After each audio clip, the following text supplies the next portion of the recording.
Java with Joe the podcast is brought to you by Kemba Credit Union, celebrating over 90 years of quality service to our membership. Sponsored in part by First Choice Coffee, the official coffee of Java with Joe, and Real Vision. And now your host, President and Chief Executive Officer of the Westchester Liberty Chamber Alliance, Joe Hinson. Thank you. We're with Ian MacKenzie Thurley, Executive Director of the Fitton Center for Creative Arts. Welcome, Ian. Well, thank you, Joe. Appreciate you having me here. I appreciate you being here. You're originally from Sydney, Australia. That is correct. A long way from home. A long way from home. In fact, today is the 8th anniversary of my U.S. citizenship. Really? That's Congratulations. Thank you very much. Very nice, very nice. You have a degree in music from the Queensland Conservatorium of Music and a graduate degree in theater directing from the National Institute of Dramatic Art. Is that correct? That is also 2 for 2. 2 for 2. So let's talk a little bit about that. What led you to the arts early on? And you said, this is what I want to major in and move forward with. It's going to sound a little weird, but it was Boy Scout camp. Really? It was singing songs around the campfire and doing skits and all those things a young kid does. And my scout leader's wife was a music teacher. And she's like, yeah, I think you can sing. I think you can hold a tune. I think we should do more with this. Oh, really? So that led me to other opportunities to sing and make music. I studied lots of music as a kid. I studied the piano and the violin and some other things, and did a lot of singing. Sang in choirs and toured nationally and internationally as a teenager. Which led me all the way to music school. So, but Really? those humble beginnings, well, as I said, right beside the campfire, and somebody taking an interest, and Yeah, sure. somebody encouraging me, which we see throughout Absolutely. many careers, Absolutely. and different professions, and having that opportunity for somebody to support you from an early age. That's good. So was this something within the family too, that your mom or dad, brothers, sisters? My mother will tell you it's definitely not her. But my grandmother used to play the piano on her side, and my father played some music, at least amateur bands and pit bands and stuff for musicals when he was a little growing up. But my father, worked in commerce and a little bit of radio. My mother was in nursing. In geriatric nursing, so old age care. So, but they were highly encouraging of that. My father would say to me, there's a lot of dinner times and not a lot of dinners when I wanted to take myself off to music school. But they were highly encouraging. And I wish I'd practiced more. When my mother said, you'll regret not practicing more, practice that piano. And she was absolutely right. But as I said, I was just very fortunate to have a very, very supportive family Sure. of the arts who were interested in not only what I was doing, but coming to see shows or taking me to see shows and enjoying Very nice. that Very opportunity nice. too. Well, obviously you've got into the right industry for you. And with that said, see, you've moved around a lot in your professional career. From Australia, you were in Sydney, and to the United Kingdom in London, England, and Wales, to the United States in Hamilton, Ohio. It's been a trip. So what, obviously, I know a little bit about your history, but tell us why these moves and what brought you to Hamilton, Ohio. Well, it's the age-old story. It's a girl. I was in the Czech Republic in a little place called Opava, which is out by the Polish border. It's about 3-4 hours east of Prague. And I was there on an Australia Council Fellowship for the Arts.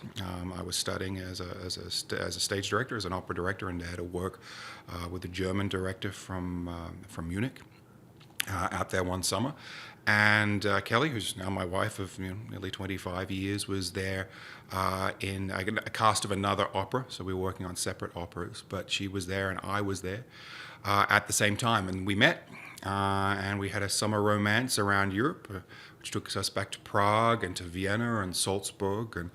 And then she had to go back to America, and I was taking myself off to England to live for a little while. Well, I got a little waylaid, and I got a phone call and an invitation to come to Cincinnati, where she was living and doing her. She was doing her doctoral studies in music at CCM. So she reached out to you, invited you here. Well, I'd made a call, and she's like, "Hey, I got friends who work for Delta. There's this thing called a buddy pass," and I'm like, "Send it to my buddy in London. I'll be there in a couple of days." I was in Amsterdam at the time.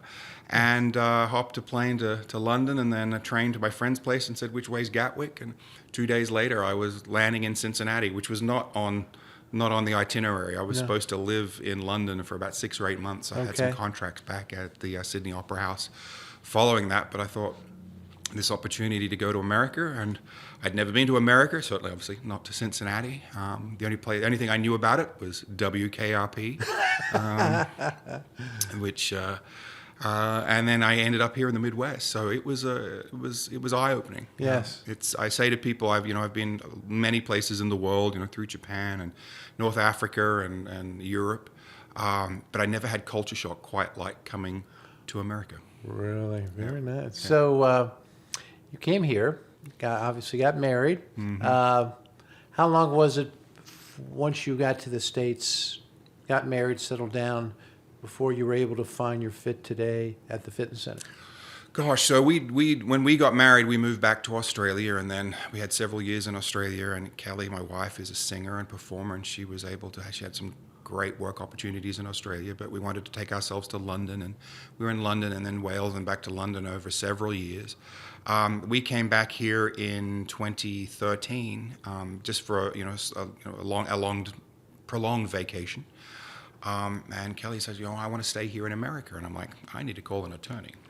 So we started that process with an immigration attorney. It's a lot of work, it's a lot of time, but well worth it. So we set about, as I said, coming here for a couple of months vacation. Well, we ended up staying for 3 years with my in-laws, with our little girl and her going off to school, and I said, me going through my immigration process, then my green card. So I started as a volunteer because I didn't have still in process, couldn't work. So there was opportunities to get involved in the community in Hamilton, and Hamilton is fantastic for that. Volunteerism is a huge thing in Hamilton across the board. You see that in all walks of life, and city government and leadership, and just at a level at the community that's really respected. It's very enriching. So we were invited to be a part of that. Very nice. Became a member at the YMCA, which is only going to be for a couple of months. Well, I've been sitting on the board there for 10 years. Wow. But people were so welcoming. That's good. And opportunities to get involved in the community, which means you get to meet people. Sure. And I got involved with Operation Pumpkin, the big pumpkin festival there that's now, it's been running well over 10 years, to help out with entertainment. And I went, I can do that. I can help out. I'm good for helping. And as it turned out, I wasn't helping out. I was going to be in charge of entertainment. So, again, great support, incredible bunch of people, all volunteers. Operation Pumpkin, people see this as a huge, corporate or city-led thing.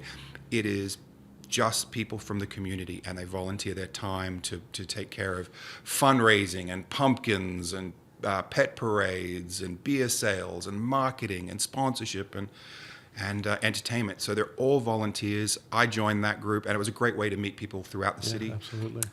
But at that time, my predecessor had announced his retirement, and the job application came up for the fitness center. And it was a great opportunity for people to be introduced, but they could also see my work. So producing I think I put 350 people across the stage for that October.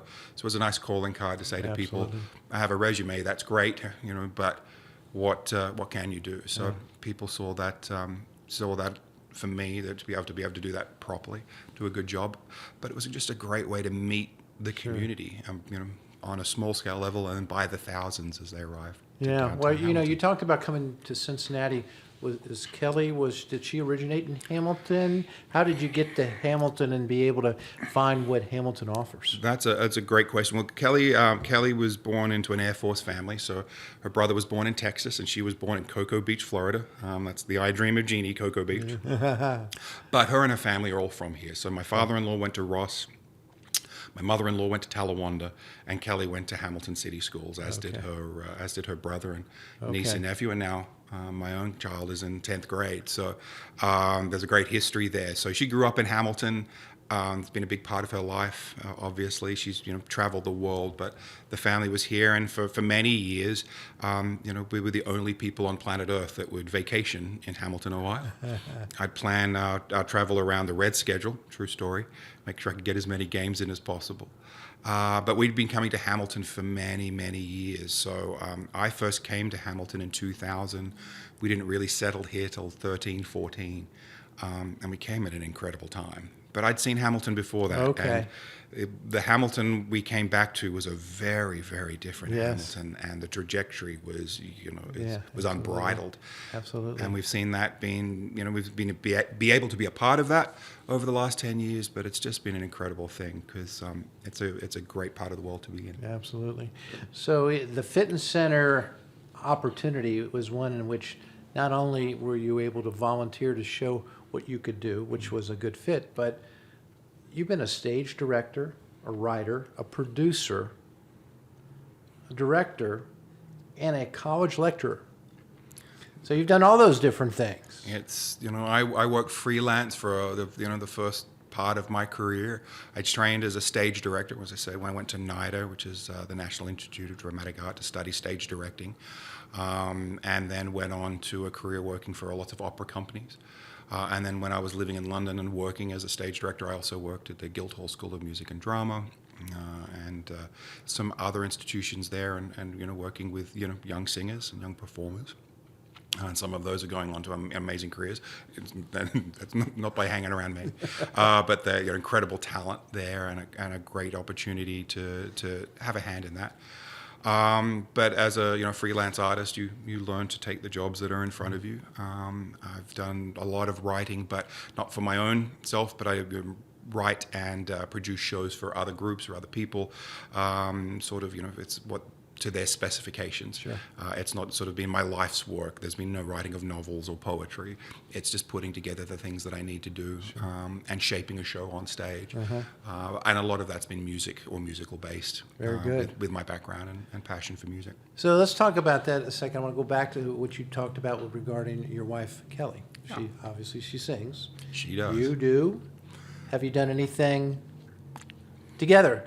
We have, but not singing together. We generally, my singing days are long behind me. Okay. And in fact, when I went to music school to study singing, I found out then that I didn't really like standing in front of people and singing. I found that terrifying and not a lot of fun. And I didn't work hard enough at it. When I found the theater, then I fell in love, and then I was good to go. So Kelly's the real talent. She studied opera, but she calls herself a reformed opera singer. She's now a jazz singer and singing all over the country, in fact, all over the world. And she sings a lot down in Cincinnati, Cafe Vivace, Muse Cafe, and other venues throughout Greater Cincinnati. And was just a couple of years ago was was in France, in Nancy, on an exchange, Nancy and Cincinnati are sister cities, to sing at a festival there. So she's the incredible talent. She's the musical talent. She's on staff at NKU and SCPA and some other places, and teaches privately. But she's the true musical talent in the family. I'm the one that gets the posters done and the social media and does the write-up because and listens to her sing. So Very nice. And I like being at the back. So she's on stage and I can be at the back of the club, and we're both really happy. We're happy in both our places, and that's the way it should be. Nobody needs me on stage singing. There's plenty of talent there's plenty of other talent that needs to be there. And since 2015, executive director of the Fitness Center. So here we are in 2025, celebrating 10 years this year. It really is. It'll coming up in May.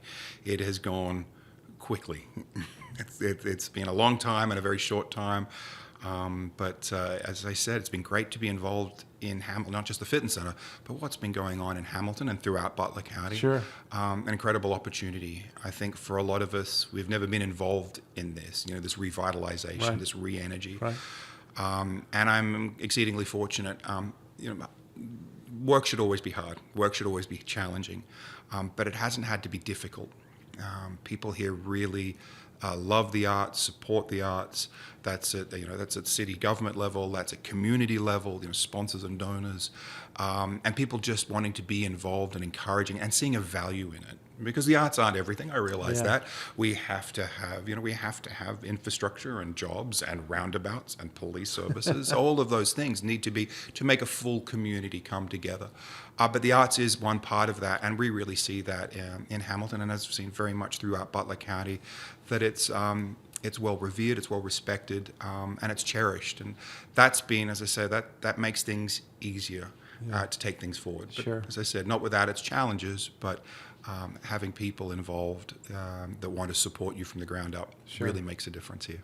So people that are watching today, they might say, Fitness Center, I've never heard of the Fitness Center for Creative Arts. So explain to us, what is the Fitness Center for Creative Arts? Well, I've been hearing that for 10 years, and we are a big white postmodern building with white tiles sitting right beside the river, the Great Miami and the High Main Bridge in downtown Hamilton, Ohio.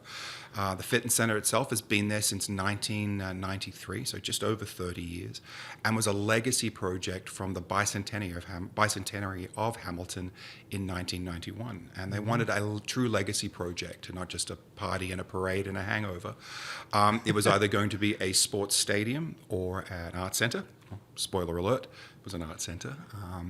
And it was really the good people of Hamilton put this together, in combination with the City of Hamilton, of course, the Hamilton Community Foundation. But like many strong things, it was community-led to raise the money to get it built, to have it created. So, and that's a really important thing, because if things are grounded and rooted in the community, it can really grow. It's not just there for... just there to be there. It's really something there to serve a community and grow with a community. So we are, I would call a small to medium community art center. Where we have a 240-seat theater. We have a 220-seat ballroom. We have our Vista Room upstairs as well, seats about 70 people. But more importantly, we have 5 art galleries, 6 teaching studios. We have a full-time education and outreach program, both at the Fitness Center and then projecting out further. We also run the Street Spark mural program. Of course, we have our performances in the theater, both as our performance program, but we also have rental partners and partners for youth and children's theater.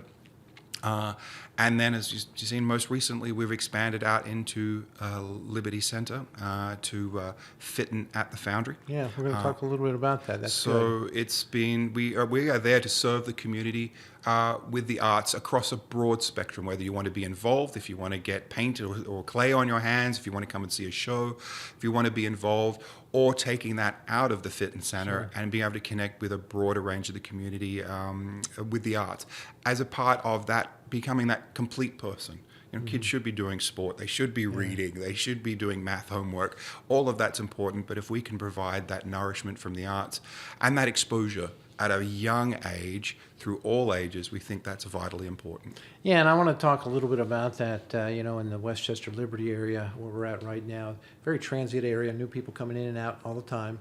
Yet some of our communities are basically pretty much same, and it's growing and developing, same people day in and day out. But kind of explain to why the arts are such an important to a community, the impact it has in the significance of kind of making a community complete.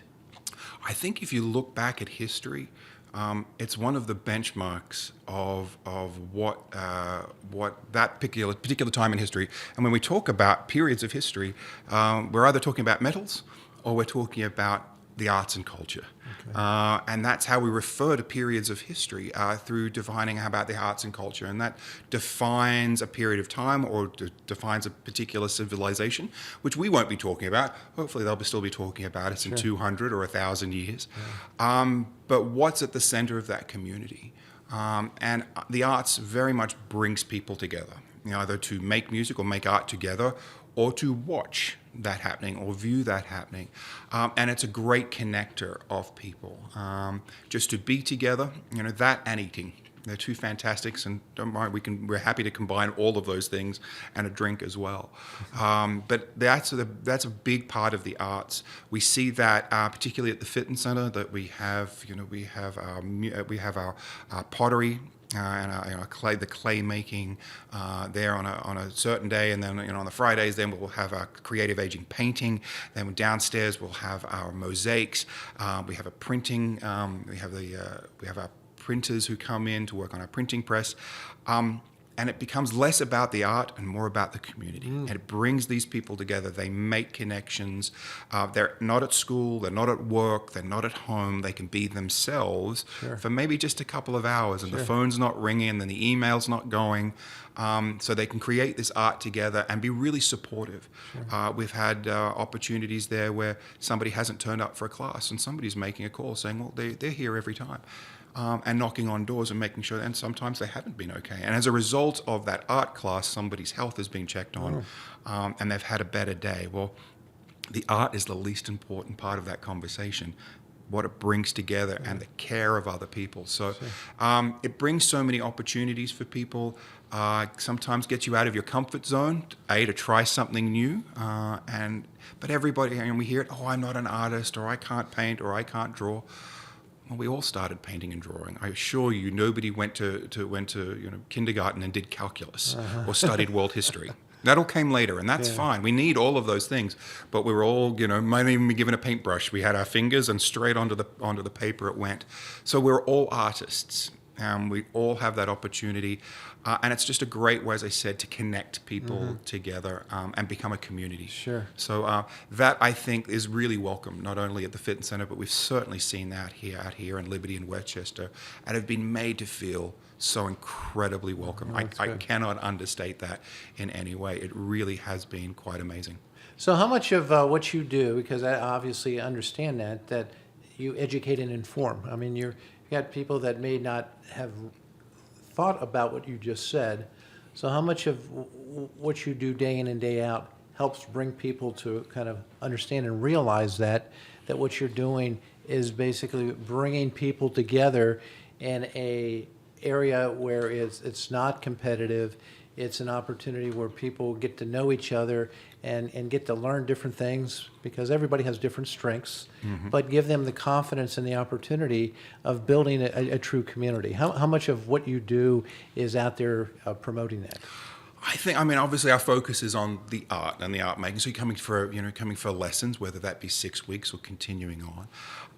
And I think that becomes the bonus. So I don't think people see that at the beginning, and then sometimes not once you're right in the middle of it, you're not seeing it, you're making those connections. So you want to come and learn to do wheel throwing, which is incredibly technical, and you've got your hands on clay, and it looks easy, and you can make a vase and go up and down like this.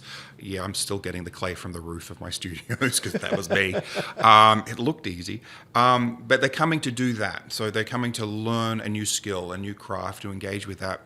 And while that's happening, they're making connections and they're meeting people. And they learn a lot from their instructors, but they learn even more from those people around them who are being incredibly supportive and have been there on the wheel when it got wobbly the first time. So those connections become stronger and they build, but it's not intentional. It just grows. And that hasn't been our principal focus. Our focus is to provide the space and the clay and the place.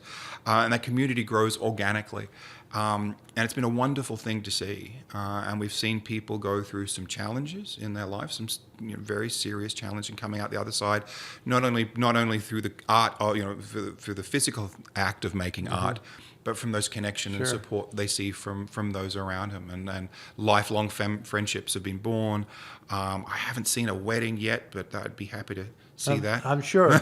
I'm sure. That would be lovely. But it's about, again, it becomes about those connections within within that artistic community. And they share that together. Most recently, we have a new program called the Gritty Canvas, and we've been working on that with Kettering Health. And that is bringing together currently and formerly those treated for cancer. They are working with an artist who's leading that, who has been through treatment herself. And the collective is there to make art and support each other. They're not, and they say this themselves, not there to talk about cancer and not talk about their treatment, but they just know. They know each other. They know what each other. There's a lot unspoken. Their focus is on the art and the art making and the support.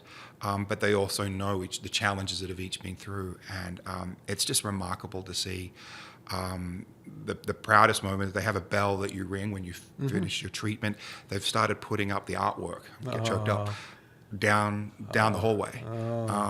Sure. Making real impact through art on somebody's life. They're going through indescribable things, Right. incredibly challenging time of their life. And if art can help them Sure. and support them, Sure. then art is miraculous. Sure. Art is restorative. Yeah. And we're incredibly proud of the work that we're doing together for that and our partners, because it makes a true impact on someone's life. Absolutely. Well, we surely appreciate your passion. I can surely see that. So let's talk about almost 10 years now, what you've been able to do since you've been there. You oversee a comprehensive restructuring of the fitness center. There's a lot of things going on here, so I want to talk about, and then you kind of comment on those, if you will. Okay. And so some of the highlights under your leadership includes, and something you mentioned before, the Streets Park mural program. Let's talk about that a second. So, we're like 8 or 9 years ago, there was the first mural created in downtown Hamilton on the Parks Conservancy. So there was a project put together. Actually, one of the artists on that was Jen Akers-Smith, who at the time was leading our education department, working with other artists, including her husband, to create this one-off mural. And it was fabulous. It's still there. It still is incredible. It's on my street. The parks director at the time comes out, and there is Steve Timmer saying, "Well, I don't know much about art, but I've got this incredible mural on the side of my building." And I'm like, I don't have a mural on the side of my building. I know this. And big beaming smile from Steve. And I'm like, Steve gets a mural on the side of his building. And I didn't know Steve much at the time, and I've got to know Steve well. And he's a huge supporter of the arts. He's been for many, many years. Comes to shows. He financially supports the arts, and just highly encouraging.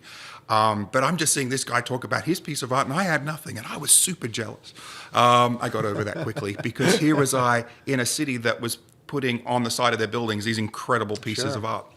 So working in partnership with the city of Hamilton, there was an opportunity to create this mural program. I'd never painted a mural in my life, but I knew people who did. And we had the opportunity to step up and help lead that program. So I've said the last 8 years in partnership with the city of Hamilton, and then the Hamilton Community Foundation and other partners as we've gone through. We've been able to create this mural program that's seen 120-foot murals, or we've had them as small as electricity boxes.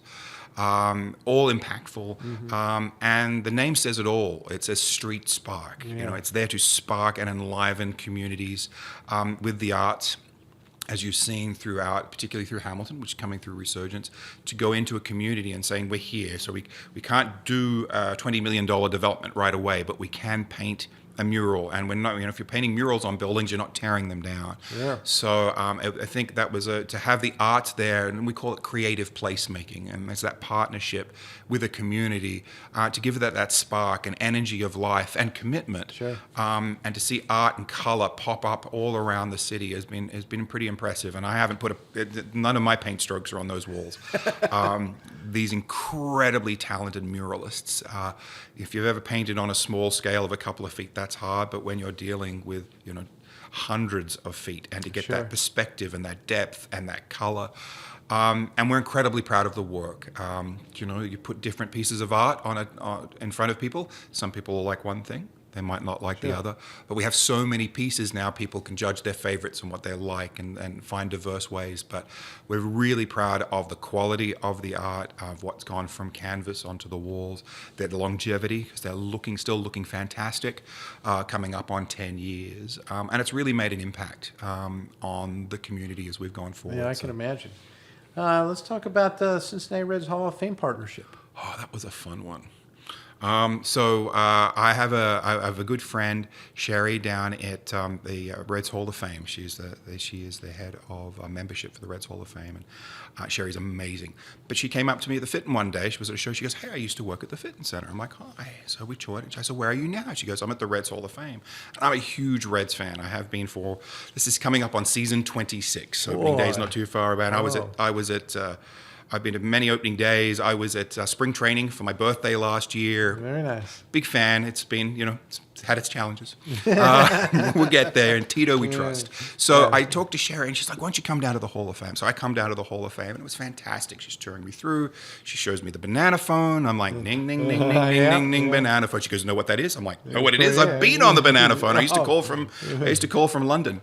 But as we walked around, I saw all this incredible art hanging on the wall. Obviously, you need balls and bats and jerseys and gloves and, ticket stubs from World Series. That needs to be in a Hall of Fame. But they had this, incredible art, paintings, sculptures, photographs. And I went, can I have it? And they went, all right.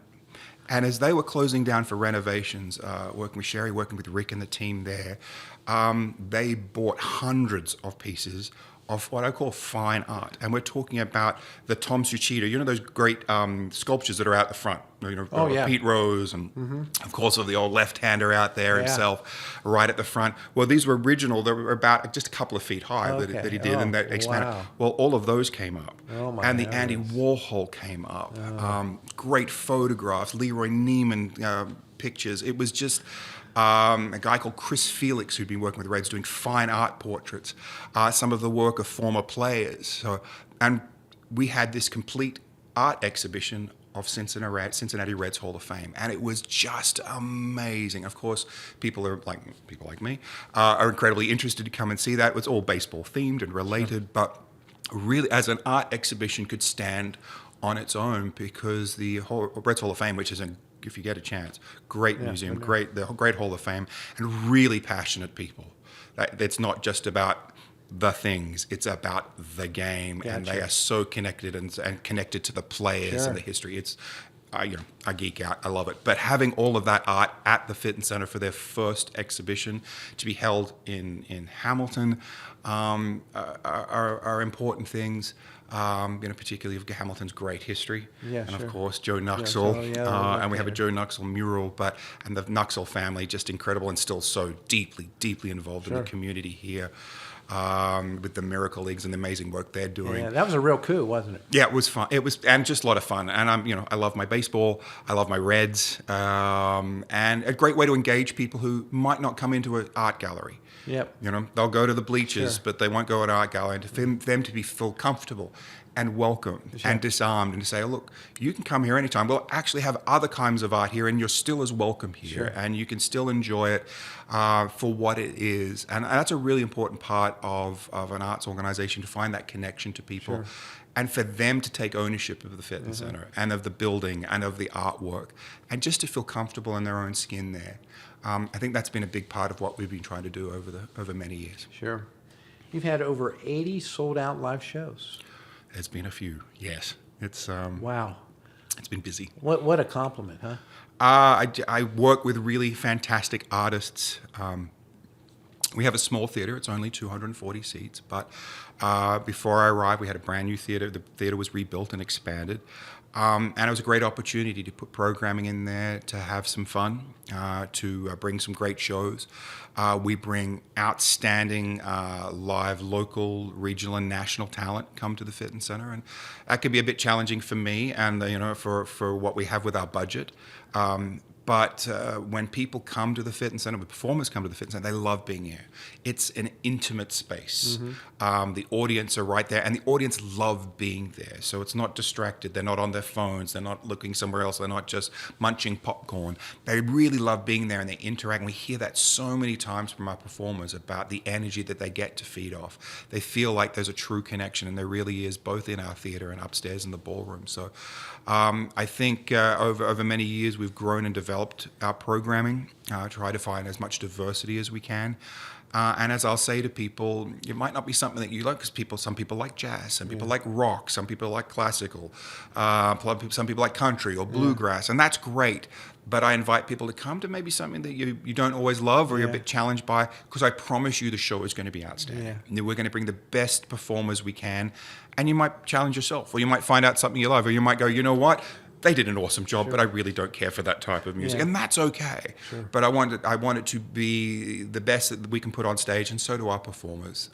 And that's a real opportunity for Hamilton to be downtown and have quality live music, theatre, dance, drama. Available for our audience, and then if they need to go to, we want them to go to bigger shows. So we've had the symphony, we've had the ballet, we've had the opera, we've had Cincy Shakes, all of those companies at the Fitness Center. And we highly encourage them to go down to Cincinnati and see the bigger shows, or up to Dayton, or to New York, or to Chicago, to the big theaters and to the big symphonies, to the things we can't do. But if we can foster that and those connections right at home, I think that's really important and a great opportunity for our community. Yeah, I agree. You did a promotional shoot with the touring cast of Hamilton the Musical, huh? Yes. Oh my gosh. That was the greatest stunt I've ever pulled off in my life. Not our show, obviously, because Hamilton the Musical didn't come, or isn't coming to my 240-seat theater. I'd very much liked it to, but that's just never going to happen. But what a great show. So they were planning for their first trip into Cincinnati. And I'd had a conversation with them and saying, hey, if we get this chance, we have the largest sculpture of Alexander Hamilton in the United States. And of course, he has his one finger pointed in the air and the American cape flying in the background, which has become very synonymous as their logo. They're a little different hand, different logo, but that sculpture had been there for well over 10 years prior to Hamilton the Musical being created. So I talked with our good friends down at the Aronoff and Broadway in Cincinnati, and they were like, we should be able to make this happen. But we had about 2 or 3 days. I called Joshua Smith, the city manager at the time. I said, I can make this happen. And the next thing was, what do you need? And the city rolled into action. I walked into a room with police captains and fire lieutenants and city management, and they're like, what can we do to help you make this happen? Wow. To the point of filling out all my paperwork so I could sign it, because you have to have paperwork for everything. But how do we get the red tape? And the fire and police service is just amazing, because we need to clear the car, so nobody was getting towed. They were walking from store to store and place to place. Oh, that's Jeff's car. I'm going to go and get him to move his car. We don't want that in the photograph. So we had a clear high street for this photo shoot. The team from Hamilton the Musical, of which we had the Alexander Hamilton and the Washington come up, were just so lovely. They were just, we had the local donut store bring them donuts, and they're like, well, come on in, we need to get this on Instagram, open up these things and taking the photos and all of this. And then we went outside, and it was just a zoo of cameras and people. And we had local and national coverage. We ended up on the Hamilton the Musical landing page of their app. So if you were booking tickets in London or Sydney or New York, it was a picture of Hamilton, Ohio. Really? The mayor did a proclamation, and the City of Sculpture, who put that sculpture there, were out to get photos, because they had this foresight. Nice. And to that end, talking to the cast from New York, I said, are you aware of Fearless Girl was standing in front of the bull, the little girl with a ponytail? And I said, well, that's the work of Kristen Visbal. She's probably the most famous sculptor on the planet right now. I said, this behind us, this sculpture is a Kristen Visbal. Hamilton got theirs 10 to 15 years earlier than New York did. Oh my gosh. And now she's the most famous sculptor in the world, and this most famous pose of probably one of the most famous man on the planet at the time with Hamilton, with the musical. So all of that came together. So that was delightful to be able to do. And we had the kids from the show choir at the high school, and these Broadway performers turning around to these kids going, what's your favorite tune? What are you working on now? Because that was them, 10, 15, 20 years ago. They were, and so it was a really joyous way to bring that all together and to show off Hamilton. But you look at that investment, that they put this incredible piece of art in the middle of the city to represent Hamilton. And then all these years later, the name explodes, and the legend becomes international, and here we are at the epicenter of it all. And it was great to be able to wave that flag, Absolutely. get so much media, but that joy. But again, the whole community was part of that and supporting of it. Not, you closed down my road, and what are you doing, and all this sort of stuff. City management, everybody, let's get this done. That's nice. And the buy-in. Yes. So nobody was sort of rolling their eyes and tapping their fingers, waiting to be done. they're all involved, and that's that community pride, that civic pride and Sure. engagement. You can't do it. You can't create it spontaneously, and you can't do big things without it. So. Absolutely. So yeah, I had a good fun that day. That was Yeah. a good day. That was a good day to be out. Absolutely. So, Yeah, I can not even my own show, but it was really great to be able to do it. Awesome. And you mentioned this before, fitting at the Foundry. Yes. Wow, that's been a big move for us here. So the Foundry, we're talking about Liberty Center in Liberty Township. We are. So, we'd been having discussions with Liberty Center over a few years, and as you're aware, there was different ownerships and ownership changes and management changes. And as we came into the last couple of years, we had brand new management there, and I'd had several meetings. Well, the next suggestion was to meet with them again, and with the new management. And we didn't go out to meet them. They came to us at the fitness center and toured the fitness center and saw who we were. And we were like, you people are different. We like you. Yeah. And they were so full of energy and ideas and commitment. So there was a follow-up email and phone calls that happened the next day and the next week, and an invitation to come out. So there was a fairly instant connection. And then the opportunity to do things at the Foundry or at Liberty Center itself with our outreach program, community engagement program, which we're always all about. And then became the conversation of, could we do classes out here? Could we have space to be able to do that? And the answer was yes. And a true partnership was formed. It really has from the outset. Sure. I know that many of you and your team have worked with the Liberty Center team, but they have just been, John and Alexis have just, bent over backwards to help us in every way. It would not have happened. Again, you talk about things that are challenging, difficult. If it becomes too difficult, then you can't do it. And removing barriers and being supportive and coming up with ideas to do that. So we're incredibly fortunate to have 2,400 square foot of beautiful retail space right there in the Foundry. That's right. And full support of Liberty Center to bring this together to create this new teaching space, which is a satellite teaching space, but allowing us to expand our footprint out into Liberty Township and Westchester Township, going east. And we want to be respectful of our friends in Oxford and Middletown and Fairfield. They have incredible art centers, Sure. incredible arts programs, and local programming. We want to be respectful, and sometimes the best thing you can do to support somebody is stand back and let them do amazing things. But there wasn't much going on in the townships there, and over many years we've been working with Liberty Township on our arts in the parks. When we first started that, we had about 15 people come to the first one. I was there with Laurie Kafar. Last summer, the count at our last one was 128 people. Very nice. So we'd seen a need, and Sure. we'd seen that engagement, and we'd seen that partnership, incredible partnership. It's continued for many years now with Liberty Township. Got to get my centers and my townships and my chambers all together. So this opportunity to have a space at the Foundry has it's been game changing, and we're already seeing the benefits of that. Obviously, we've been running our classes now for coming on 6 months. It's been fantastic. We've been able to have scholarships for kids Yes. for the Boys and Girls Club, but we're really excited to announce the next development, which will be a art exhibition with Lakota schools. And again, the welcome, the energy, the excitement, the ease of working with the Lakota team and saying, we want to do this. And the Liberty team saying, that's a great idea. Let's do that. Not, Sure. well, that's too hard and we've never done it before. What a great way to engage with the community. So obviously, the base out of that will be fitting at the Foundry, but the artwork is going to be out in the Foundry itself, Very nice. representing all Lakota schools, all these fantastic young artists and the incredible work they do. And it is sensational stuff, and a great opportunity because being a shopping center, you're open different hours. So maybe mom can come after work at 6 o'clock and see it, but grandma could go over there Tuesday morning at 10 o'clock and grab a coffee and go and see the grandkids work. Sure. So there's different opportunities. It's not stuck behind in a traditional style of art gallery, or our space being open. And we're really excited to see that come together with the Liberty Center team, and of course the Lakota team. Just been absolutely phenomenal. So welcoming, so inviting, but encouraging. We couldn't do it otherwise, because that's a lot of logistics. Yeah, absolutely. And that's going to happen. That's going to open on the 15th of March. And That's a really big deal.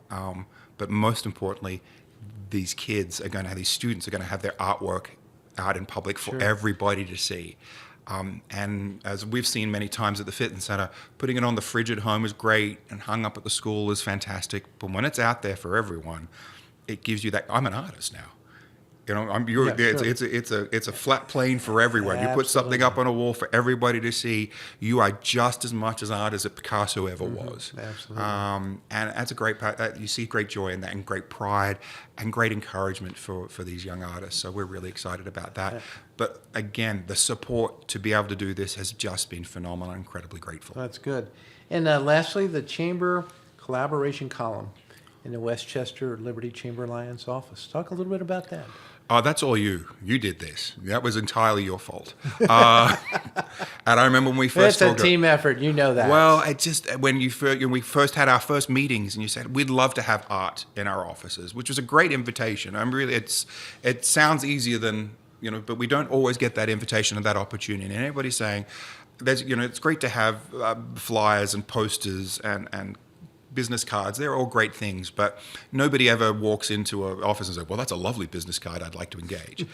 Somebody sees a piece of art that's in an office space or in a foyer space, that gets somebody's eye, and that's a conversation. Where's that from? Who is that? How did that met? Who's that artist? Or I really like that. Or I'm really challenged by that. But you're now having a conversation. So have that opportunity.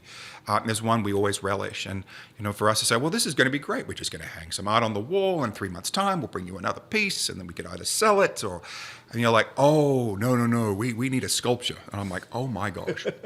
Because sculptures are hard. Paintings are easy, but sculptures get to size and shape and things, and we don't, have as many to hand. And here's a challenge and an opportunity.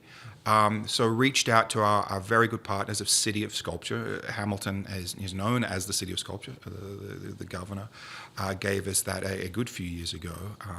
But there is an organization, which is a non-profit, board-led organization in Hamilton that all the sculptures you see there, we talked a little bit about Hamilton, the American Cape was put there by City of Sculpture and said, hey, we've got this opportunity to project out from Hamilton. City of Sculpture does amazing things in getting these commissioned, getting them installed, and they're out there, pouring concrete and tightening bolts and painting bases and raising the money. I mean, they're truly a hands-on organization, but an opportunity to project a little further out and to come in here to Westchester, for people to have that conversation starter instead of just a little flyer or an article. There's an actual piece of art, and to have that recognition of City of Sculpture and the Fitness Center, and I guess partnership with the Westchester Liberty Chamber Alliance is really important as we build those connections. Absolutely. Because as you and I have talked, and we love Hamilton, Butler County, but we get into our little fiefdoms and get into our little bubbles. But Butler County is no kids at home going, Mom, take me to Butler County. We don't have Disneyland, and we don't have Las Vegas. We don't have that draw, but we have some really interesting, exciting opportunities here, both personally, both professionally, that aren't always seen. And if we do that together in a collaborative way, there's bigger opportunities for Butler County, for people to view us differently. We want visitors to come here, but most importantly, we want people to come and live here. And for that, you need certain elements. Obviously, you need great schools, you need good infrastructure, jobs, but arts and culture are part of that. Absolutely. As well for that fully rounded lifestyle. So if we can have that projecting all the way through Butler County, it's to our betterment, and those partnerships are strong. Absolutely. So as we finish up here, thinking about first 10 years, what you've been able to do. What's the next 3 to 5 years for the Fitness Center look like for Ian MacKenzie Thurley, and obviously what you've been able to do, what you see moving forward, the development, the opportunities of coming east into Westchester and Liberty Townships? What do you see here next 3 to 5 years? I think we've laid a good foundation, but we still have a lot of work to do to find that cohesiveness all the way through Butler County and our partners.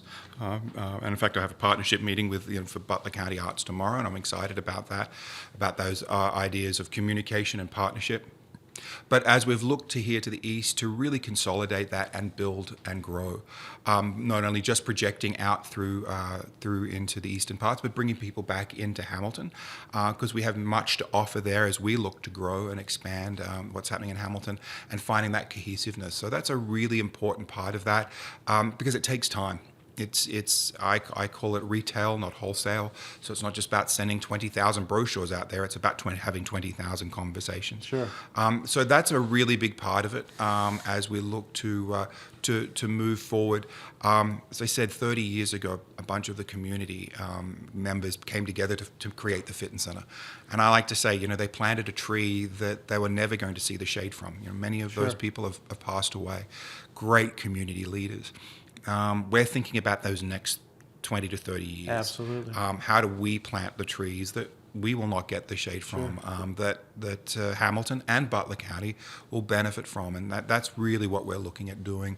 And having some fun along the way, so spilling some paint and, from breaking some glass and doing some things to create art and joy and energy along the way, because that's what we do. So it should be fun. Absolutely. It should be really hard work, but it should be a lot of fun because that's what we do. Yes, and you and I have had some conversations, and some of the off years for Blink, looking at the opportunity in Butler County to say, hey, we would be very interested in being able to host Blink aspects of that, because we have opportunities out here with parks. Yes.